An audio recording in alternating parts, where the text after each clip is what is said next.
Good morning class. आज हम जो शुरू कर रहे हैं वो है वांट होप फैक्टर।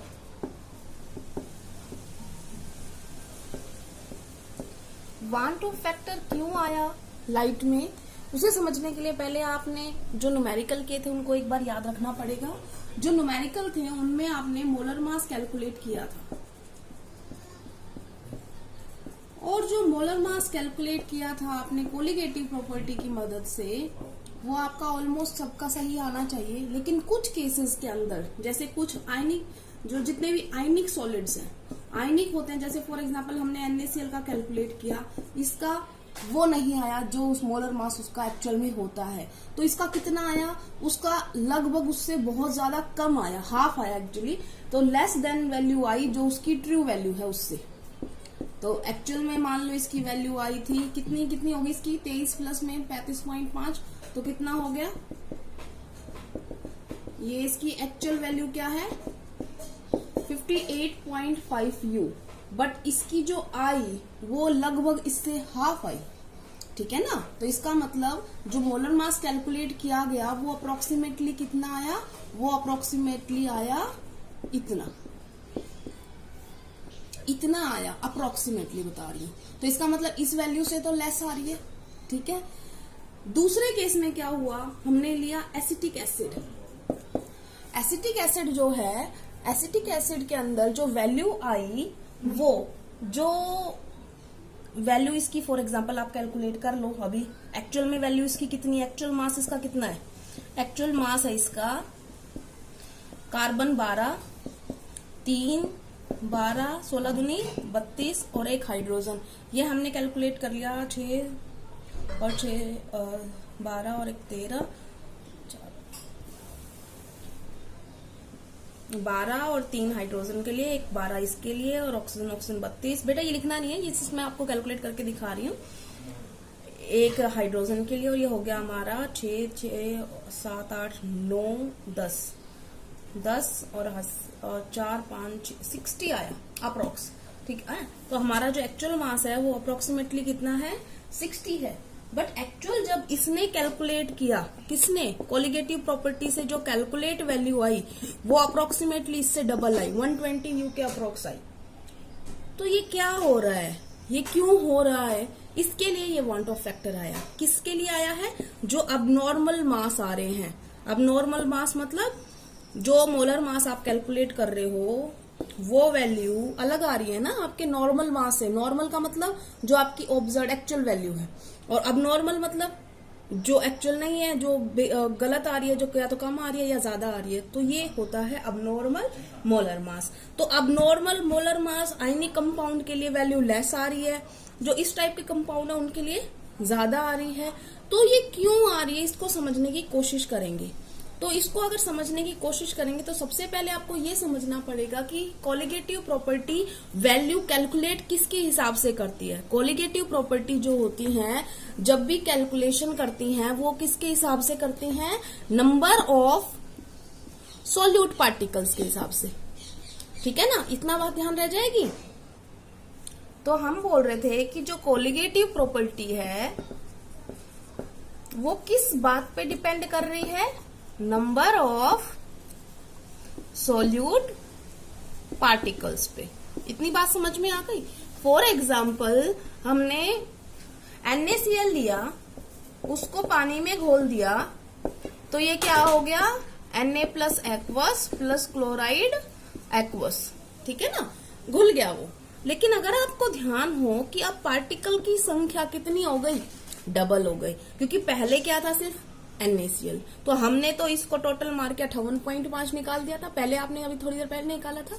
लेकिन जब कोलिगेटिव प्रॉपर्टी, क्योंकि वो जब सॉल्यूशन में आएगा तो सॉल्यूशन में तो उसे 2 आयंस दिखाई दे रहे हैं, तो इसका मतलब वो क्या करेगा, वो मोलर मास को लेस कैलकुलेट करेगा, क्योंकि उसके लिए ये क्या हो गया है, ये कम हो गया है, या इकट्ठा नहीं है। तो इकट्ठा होता तो मास ज्यादा आता ना, लेकिन उसके लिए क्या हो गया, ये टुकड़े हो गए 2। तो कोलिगेटिव प्रॉपर्टी की जो वैल्यू आएगी, अगर एलिवेशन पूछोगे या डिप्रेशन पूछोगे तो कोलिगेटिव प्रॉपर्टी की वैल्यू ज्यादा आएगी। ठीक है। लेकिन जो मोलर मास कैलकुलेट करोगे आप, उसकी वैल्यू क्या आएगी, लेस आएगी। कोलिगेटिव प्रॉपर्टी की वैल्यू ज्यादा आएगी। क्यों आएगी, क्योंकि कोलिगेटिव प्रॉपर्टी डिपेंड कर रही है नंबर ऑफ सॉल्यूट पार्टिकल्स से। यहाँ पर क्या हो गया, डिसोसिएशन। क्या हो गया, डिसोसिएशन। एक जो आयनिक कंपाउंड था वो दो में टूट गया, तो दो सॉल्यूट पार्टिकल्स डबल हो गए, तो कोलिगेटिव प्रॉपर्टी भी क्या हो जाएगी, उसकी जो आएगी वैल्यू जो भी आएगी, जैसे हमारे पास कितनी है, RLVP है, तो डिप्रेशन ज्यादा आएगा, एलिवेशन भी ज्यादा आएगा, ये जो डिप्रेशन इन फ्रीजिंग पॉइंट है ये भी ज्यादा आएगा, लोअरिंग इन वेपर प्रेशर ज्यादा होगा, और ऑस्मोटिक प्रेशर की वैल्यू भी ज्यादा आएगी। ये बात समझ में आ रही है, क्यों, क्योंकि यहाँ पे नंबर ऑफ सॉल्यूट पार्टिकल्स बढ़ गए। इतनी बात समझ में आ गई। और अगर आपको ध्यान हो, कितनी भी आपने कोलिगेटिव प्रॉपर्टी करी हो, कितनी भी, फॉर एग्जाम्पल आपको किसी का भी फॉर्मूला याद हो, सारी कोलिगेटिव प्रॉपर्टी जो थी वो मोलर मास के बटे में थी, मतलब इनवर्सली प्रोपोर्शनल है। कोई भी कोलिगेटिव प्रॉपर्टी उठा के देख लो आप, देखो सीधी सी बात, अगर आपको कुछ याद नहीं, आपको इतना तो याद होगा, हर एक colligative property number of moles of solute के प्रोपोर्शनल थी। तो हम इसको अगर ये मान लें, हर colligative property number of moles of solute पे डिपेंड करती है, तो number of moles of solute क्या होता है, W बाय मोलर मास। तो मोलर मास किसके रिस्पेक्ट में चला गया, इनवर्सली प्रोपोर्शन चला गया ना। इसका मतलब क्या हुआ कि जब डिसोसिएशन हो रहा है तो कोलिगेटिव प्रॉपर्टीज की वैल्यू बढ़ रही है, क्योंकि नंबर ऑफ सॉल्यूट पार्टिकल्स बढ़ रहे हैं, लेकिन मोलर मास की वैल्यू कम आ रही है। बात समझ में आ गई। अब हम अलग अलग पढ़ेंगे, जैसे डिसोसिएशन के लिए या एसोसिएशन के लिए क्या करेंगे, उससे पहले हम वांट ऑफ फैक्टर को समझते हैं कि वांट ऑफ फैक्टर क्या है।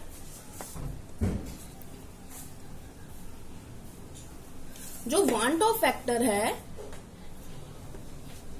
वांट ऑफ फैक्टर होता है बेटा, इसको हम I से डिनोट करते हैं, ठीक है ना। और इसको अगर हम कोलिगेटिव प्रॉपर्टी के हिसाब से लिखें तो जो ऑब्जर्व्ड कोलिगेटिव प्रॉपर्टी है बटे में क्या चली जाएगी, कैलकुलेटेड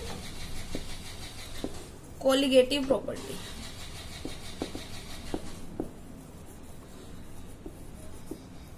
अब इसको समझो, क्या बोल रहे हैं हम, क्या तुम्हारी समझ में आ रहा है। इसका मतलब कि ये जो ऑब्जर्व्ड कोलिगेटिव प्रॉपर्टी है, ऑब्जर्व्ड का मतलब होता है बेटा कि वो जो है उसमें कोई डिसोसिएशन नहीं मान के, एसोसिएशन कुछ भी जो हो रहा है वो नहीं मान के, ऑब्जर्व जो एक्चुअल में उसकी वैल्यू ऑब्जर्व कर रहे हैं हम। और कैलकुलेटिव कोलिगेटिव प्रॉपर्टी का मतलब क्या है कि कैलकुलेटेड प्रॉपर्टी का मतलब है कि कितने नंबर ऑफ पार्टिकल्स होंगे उसके बिफोर। ये आफ्टर वाला है, ये बिफोर वाला है। इसको आप इस तरीके से कर लो कि ऑब्जर्व वाले को आप मान लो अब नॉर्मल वैल्यू, ठीक है ना, जो वैल्यू कम आ रही है या ज्यादा आ रही है कोलिगेटिव प्रॉपर्टी की। और कैलकुलेटेड का मतलब जो तुम मैथमेटिक अपने निकाल के भाई इसकी इतनी वैल्यू आनी चाहिए थी, जैसे आपको पता है 58.5 इसका मोलर मास है और सब कुछ आपको पता है, तो आप डेल्टा TF डेल्टा TB निकालने के लिए बोलेंगे तो आप कैलकुलेट कर दोगे ना उसको। लेकिन एक्चुअल में जब एक्सपेरिमेंटली फाइंड आउट कर रहे हो तो कौन सी वैल्यू आ रही है, ये, जबकि वो तो या तो लेस है या मोर है। तो ऑब्जर्व्ड का मतलब है अब नॉर्मल कोलिगेटिव प्रॉपर्टी, ठीक है ना। कैलकुलेटेड का मतलब है नॉर्मल कोलिगेटिव प्रॉपर्टी। तो आप इन दोनों में से कौन सा भी लिख सकते हो, ठीक है। तो ऑब्जर्व्ड या अब नॉर्मल कोलिगेटिव प्रॉपर्टी, कैलकुलेटेड और नॉर्मल कोलिगेटिव प्रॉपर्टी। ये बात समझ में आ गई, ठीक है। अब क्योंकि कोलिगेटिव प्रॉपर्टी इनवर्सली प्रोपोर्शनल थी, तो अगर मोलर मास के हिसाब से मैं इसे लिखूं तो मैं क्या लिखूंगी, क्योंकि देखो यहां पर क्या है अब नॉर्मल कोलिगेटिव प्रॉपर्टी, तो यहां पे ऊपर क्या आएगा, नॉर्मल मोलर मास, नीचे क्या है नॉर्मल, तो इनवर्सली प्रोपोर्शनल था तो नॉर्मल ऊपर चला गया, अब नॉर्मल क्या आ जाएगा, नीचे आ जाएगा। तो ये अब नॉर्मल मोलर मास, ठीक है। बस तुम्हें ऑब्जर्व्ड और कैलकुलेटेड का मतलब होना चाहिए। कैलकुलेटेड का मतलब है जो तुम कॉपी पेन लेके कैलकुलेट कर रहे हो, और ऑब्जर्व्ड का मतलब है जो तुमने सॉल्यूशन ले लिया और एक्चुअल में ऑब्जर्व कर रहे हो उसको, एक्सपेरिमेंटली आप देख रहे हो कि क्या हुआ, कितनी वैल्यू आ रही है। कैलकुलेटेड का मतलब है आपने उसको सॉल्व किया, जैसे न्यूमेरिकल मैंने आपको दे दिया, आपको ये पता था NaCl का 58.5 मोलर मास है, आप उसका एलिवेशन इन बॉइलिंग पॉइंट निकाल सकते हो, वो वैल्यू आप यहाँ रखोगे और एक्चुअल में जो कहीं पर ऑब्जर्व हो रहा होगा वो वैल्यू आप यहाँ रखोगे, तो उन दोनों की वैल्यू में फर्क आएगा। ये वैल्यू उसकी ज्यादा होगी और नॉर्मल वाली वैल्यू जो उसकी एज कंपेरिजन टू दूसरे वाले के लेस होगी, ठीक है ना, जो हमारी कैलकुलेटेड वैल्यू है। ये बात समझ में आ गई। तो अब अगर हम आपको सीधा सीधा बताना चाहें कि डिसोसिएशन जहां पर भी होगा उसमें आई की वैल्यू जो होती है मोर देन 1 होती है। आई की वैल्यू मोर देन 1 होती है। ये बात समझ में आ गई। एसोसिएशन में आई की वैल्यू लेस देन 1 होती है। अगर मैं कहूं एसोसिएशन तो उसमें वैल्यू कितनी आएगी आई की, लेस देन 1। ये बात अगर आपको समझ में नहीं आई तो अभी हम और पढ़ेंगे। फॉर एग्जाम्पल आपको 1 मोलर NaCl सॉल्यूशन दिया, ठीक है ना, तो आपसे पूछा गया आई की वैल्यू क्या आप निकाल सकते हो। तो आई क्या होता है, देखो आपको NaCl दिया हुआ है, NaCl टूट जाएगा, NaCl टूटेगा तो आपका फॉर्मूला क्या था, ऑब्जर्व्ड कोलिगेटिव प्रॉपर्टी बटे में कैलकुलेटेड कोलिगेटिव प्रॉपर्टी। ये था ना। ऑब्जर्व्ड का मतलब क्या था आपका, अब नॉर्मल, कैलकुलेटेड का मतलब क्या था, नॉर्मल, ठीक है ना। अब आप मेरे को ये बताओ NaCl में नॉर्मली वो कैसे एग्जिस्ट करता है। नॉर्मल तो वो एक ही NaCl है, ठीक है ना, लेकिन वो ऑब्जर्व्ड वैल्यू में क्या करेगा, सॉल्यूशन के अंदर तो वो 2 में टूट गया। कितने पार्टिकल्स में टूट गया, 2 में, तो उसकी वैल्यू कितनी आई, 2। या आप सिंपल ये समझ लो डिसोसिएशन का मतलब है वो कितने आयन में टूटा और एसोसिएशन का मतलब है वो कितने जुड़ के आए, ठीक है ना। तो आई कितना आ गया, 2।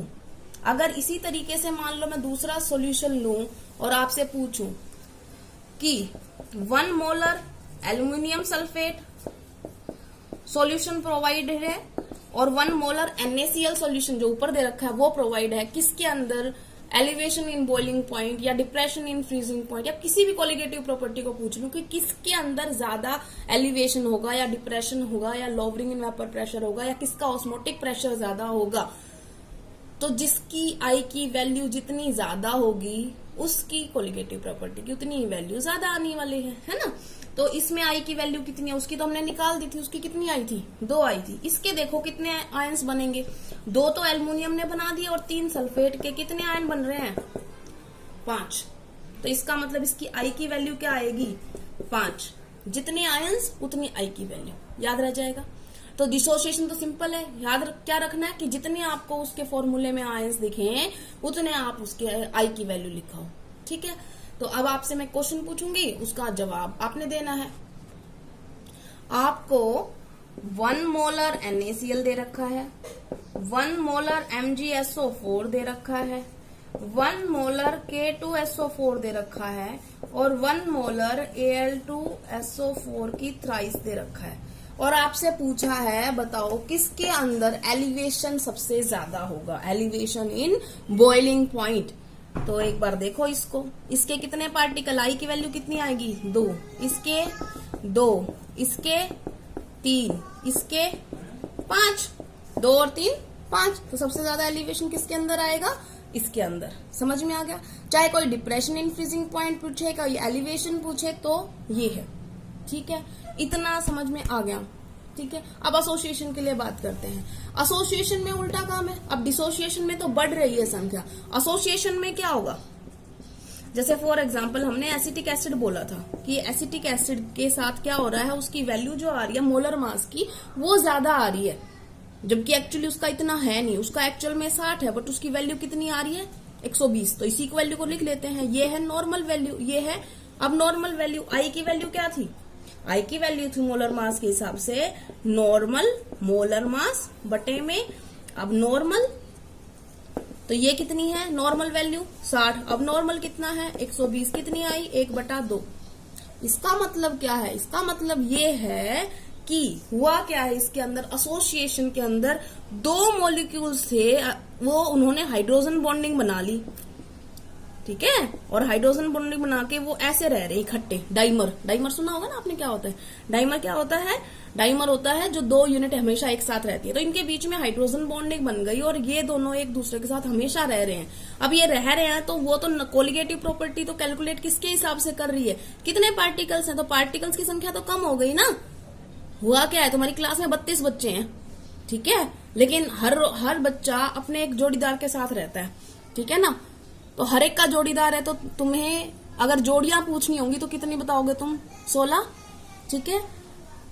तो नंबर ऑफ पार्टिकल्स उसके हिसाब से, कोलिगेटिव प्रॉपर्टी तो सिर्फ पार्टिकल्स को देख रही, तो वो जोड़ियां देख रही है ना। बात समझ में आई? इसके अंदर जोड़ियां बन रही हैं। और उसमें क्या हुआ है, उसमें मान लो आप डेस्क काउंट कर रहे थे डिसोसिएशन में कि एक डेस्क एक बच्चा होना चाहिए था, बट एक डेस्क पे 2 बच्चे बैठे हैं, तो इसका मतलब नंबर ऑफ पार्टिकल्स बढ़ गए ना। एक डेस्क में 2 बच्चे हैं तो ऑटोमेटिकली वो 32 से कितने पे कैलकुलेट करेगा? 64 कैलकुलेट करेगा। बात समझ में आ गई? जो डिसोसिएशन है उसमें वैल्यू बढ़ती है, एसोसिएशन में वैल्यू 1 से नीचे जाती है। तो किसी में अगर 3 मॉलिक्यूल होंगे तो 1/3, किसी में 4 होंगे तो 1/4, ज्यादातर वैसे 2 ही इकट्ठा होते हैं तो 1/2। बात समझ में आ गई? आई की वैल्यू एसोसिएशन के लिए लेस देन 1 होती है और डिसोसिएशन के लिए मोर देन 1 होती है, ठीक है बेटा। इसी के साथ आपका ये चैप्टर खत्म होता है। अगर आपको कोई डाउट है तो आप मुझसे पूछ सकते हैं। Thank you class.